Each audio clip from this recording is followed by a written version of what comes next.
وہ صرف اللہ سے ڈرا کرتے تھے، وہ تقوی اختیار کیا کرتے تھے. اور پھر اِنَّا كُنَّا مِن قَبْلُ نَدْعُوهُ، بلا شبہ ہم پہلے ہی اس اللہ کا پکارا کرتے تھے، اس اللہ کو پکارا کرتے تھے، بے شک وہی خوب احسان کرنے والا اور نہایت رحم کرنے والا ہے. تو یہاں کامیابی کا کیا کرائٹیریا بتا دیا گیا کہ کامیابی کا انحصار کس چیز پر ہے؟ تقویٰ پر. کامیابی کا انحصار کس چیز پر ہے؟ اخلاص پر. جس کے اندر یہ دو چیزیں آ جاتی ہیں ہو نہیں سکتا کہ وہ اپنے آپ کو کسی بھی نیک کام سے دور رکھے. تو اے نبی صلی اللہ علیہ وآلہ وسلم، آپ نصیحت کرتے رہیں کہ آپ اپنے کے فضل سے نہ تو کاہن ہیں نہ ہی دیوانے ہیں. کیا وہ کافر کہتے ہیں یہ نبی تو شاعر ہے اور ہم اس کے بارے میں موت کا انتظار کر رہے ہیں؟ کہہ دیجیے تم انتظار کرو، یقیناً میں بھی تمہارے سے انتظار کرنے والوں سے ہوں. کیا ان کی عقلیں انہیں یہ سبق دیتی ہیں یا پھر وہ لوگ ہی سرکش ہیں؟ کیا وہ کہتے ہیں کہ اس نے خود ہی یہ قرآن گھڑا ہے، بلکہ وہ ایمان نہیں لاتے؟ پھر انہیں چاہیے کہ اس قرآن جیسی ایک بات لے آئیں اگر وہ سچے ہیں. کیا وہ بغیر کسی شرک کیے گئے ہیں یا وہی خود اپنے خالق ہیں؟ کیا انہوں نے آسمان اور زمین کو پیدا کیا بلکہ وہ یقین نہیں رکھتے؟ کیا ان کے پاس آپ کے رب کے خزانے ہیں یا ان پر محافظ و نگران ہیں؟ ام لہم سلم یستمعون فی فلیأتی مستمعون بسلطان مبین. کیا ان کے لیے کوئی سیڑھی ہے کہ وہ اس کے ذریعے سے چڑھ کر آسمان کی باتیں سن لیتے ہیں؟ پھر کا سننے والا کوئی واضح دلیل لے آئی. کیا اس اللہ کے لیے بیٹے کیا آپ سے کوئی اجر مانگتے ہیں کہ وہ اس کے تاوان سے بوجھ تلے دب گئے ہیں، یا ان کے پاس علم غیب ہے تو وہ لکھتے ہیں؟ ام یریدون کیدا فالذین کفروا هم المکیدون. کیا وہ کسی فریب کا ارادہ کرتے ہیں تو جن لوگوں نے کفر کیا وہی قریب خوردہ ہے. کیا ان کے لیے اللہ کے سوا اور کوئی معبود ہے؟ اللہ تو پاک ہے. سبحان اللہ عما یشرکون. اللہ پاک ہے اس سے وہ جو شریک ٹھہراتے ہیں. اور اگر وہ آسمان سے گرتا ہوا کوئی ٹکڑا بھی دیکھیں تو کہیں گے کہ یہ تو تابتہ عدل ہے.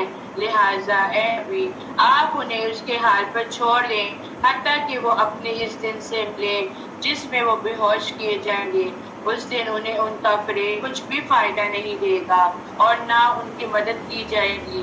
اور بلا شبہ جن نے ظلم کیا ان کے لیے اس کے عذاب کے علاوہ دنیا میں بھی ان کو ایک عذاب ہے، لیکن ان اکثر نہیں جانتے. وَاصْبِرْ لِحُکْمِ رَبِّكَ فَإِنَّكَ بِأَعْیُنِنَا فَسَبِّحْ بِحَمْدِ رَبِّكَ حِینَ تَقُومُ. اے نبی اپنے رب کے حکم آنے تک صبر کرے. بلا شبہ آپ ہماری آنکھوں کے سامنے ہیں، اور جب آپ کھڑے ہوں تو اپنے رب کی حمد کے تسبیح کیجیے اور کچھ حصہ رات میں اور آپ اس کی تسبیح کیجیے. اور ستارے غروب ہونے کے بعد کا کیا مطلب ہے؟ یعنی فجر کی دو سنتوں کی یہاں پر اہمیت بتائی جا رہی ہے. حضرت عائشہ رضی اللہ تعالیٰ عنہ کہتی ہیں کہ میں نے رسول اللہ صلی اللہ علیہ وآلہ وسلم کو کسی نفل کی ادائیگی کے لیے اتنی جلدی کرے ہوئے نہیں دیکھا جتنا میں نے انہیں نماز فجر سے پہلے دو سنتوں کی. اور ہم لوگ اکثر فجر کی نماز ہی چھوڑ دیتے ہیں،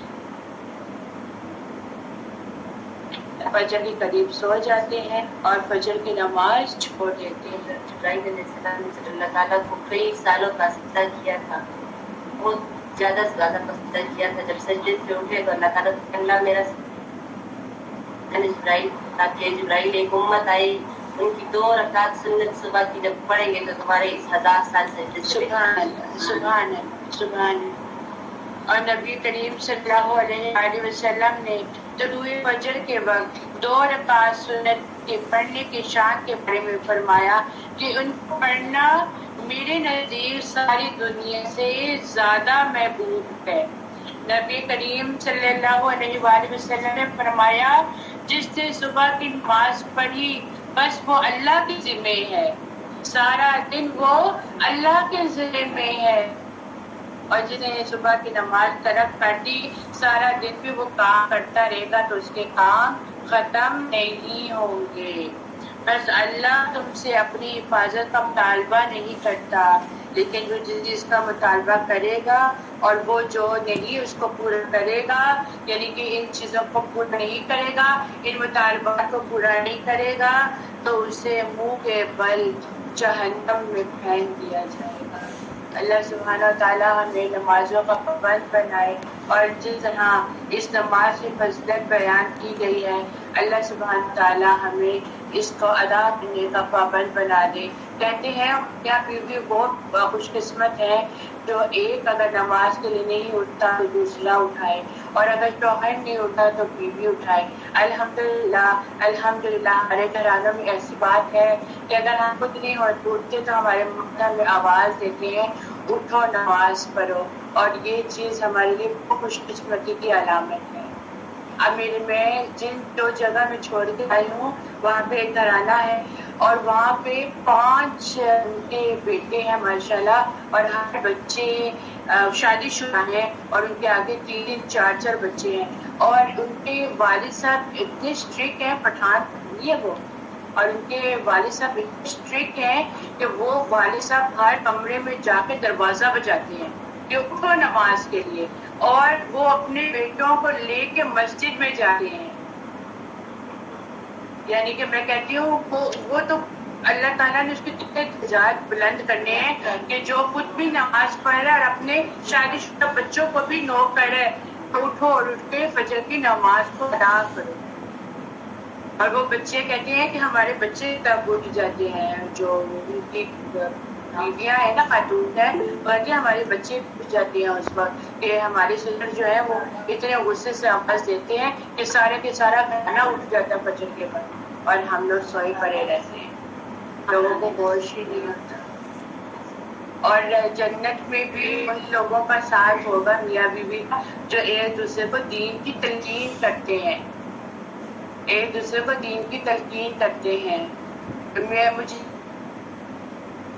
ظاہر ہے ہماری چھوٹی عمروں میں شادیاں ہو گئی اور ہم سے جو ہمارے شوہر ہیں وہ عمر میں بڑے ہیں، اور وہ ہمیشہ کہتے تھے نماز پڑھو، تو ہم لوگ اریٹیٹ ہوتے تھے یہ کیوں کہتے ہیں ہمیں ہر وقت نماز پڑھو، ہمیں پتہ ہے ہم نے نماز پڑھنی ہے، یہ ہر وقت ہمیں کہتے رہتے نماز پڑھو، پہ دوپٹے رہو، ننگا سر نہ رکھو، شیطان پیشاب کر دیتا ہے، یہ ہے وہ ہے۔ لیکن جب انسان اس زندگی اس پہ میچورٹی آتی ہے 23-24 سال کی عمر میں، جب اس کو پتہ لگنے کا تو اس وقت وہ اپنے آپ کو خوش قسمت کہتا ہے کہ واقعی اللہ تعالیٰ نے اس کو ایک ایسا شوہر دیا ہے جو اس کو دین کی تلقین کر رہا ہے، اور ایسے شوہر کا ساتھ قیامت کے دن بھی انسان مانگتا ہے کہ جس نے انسان کو بدل ہی دیا صرف ایک دین کی وجہ سے۔ تو ایسے گھرانے کتنے پیارے، اللہ سے اپنی اولادوں کے لیے دعا کیا کرے اللہ تعالیٰ ہماری بیٹیوں کو ایسا گھرانہ دے، ایسے شوہر عطا فرمائے جو ان کو نماز کی اور دین کی اور اسلام کی تلقین کرتے ہیں، ان کو جنت میں لے کے جائے، ایسا گھرانہ نہ دے کہ ان کو ہمیں دین سے ہی دور کر دے۔ آگے دیکھتے ہیں سورۃ النجم، اب سنتے ہیں۔ والنجم إذا هوى ما ضل صاحبكم وما غوى وما ينطق عن الهوى إن هو إلا وحي يوحى علمه شديد